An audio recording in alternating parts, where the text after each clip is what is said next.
అది అన్నా సినిమా ఎట్లా అనిపించింది అన్న మీకు? బెల్లంకొండ శ్రీనివాస్ అన్న నెలకో సినిమాతో రైలు బోగిలో వచ్చాడు కానీ కిష్కింధపురితో మాత్రం మంచి బుల్లెట్ ట్రైన్ లాగా స్పీడ్ గా వచ్చి ఇట్టు కొట్టిపోయాడు. సో భైరవం సినిమాతో కొంచెం డిసప్పాయింట్ అయ్యా. కిష్కింధపురితో మంచి కంబ్యాక్ ఇచ్చాడు.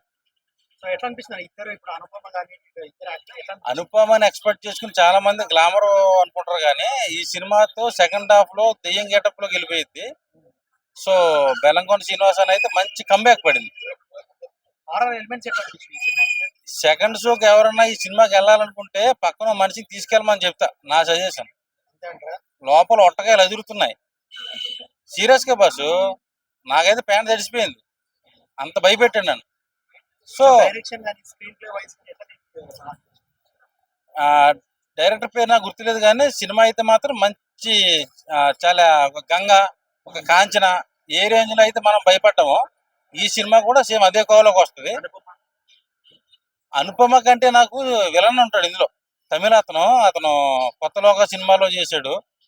అసలు న్యాచురల్ గా చేశాడు, అతను ఒక అవుటి వాడు క్యారెక్టర్ చేశాడు. అలాగే మన హీరో విలన్ మా మదర్ గా చేసింది ఒక ఆవిడ, Prema, old artist heroine.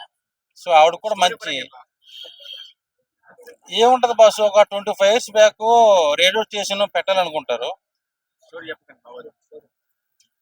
So అక్కడ మొదలవుతుంది అంతే కదా. ఓవరాల్ చూసి మూవీ ఎట్లా అనిపించింది?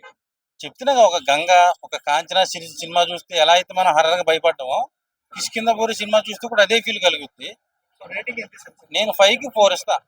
ఎందుకంటే నాకే ప్యాంట్ తడిసిపోయిందంటే మిగిలిన జనాలకి ఇంకా చాలా చాలా ఉంటది. సో బెల్లంకొండ శ్రీనివాస్ అన్న మన రాక్షసుడు సినిమా తర్వాత ఇలాంటి జోనర్స్ చేస్తే ఆయన ఇట్లు. సో ఆయన కొంచెం ఈ లవ్ స్టోరీలు, ఈ మాస్ యాక్షన్స్ కొంచెం తగ్గించుకుని ఇలాంటి థ్రిల్లింగ్ హారర్ సినిమాలు చేస్తే చాలా చాలా బాగుంటది.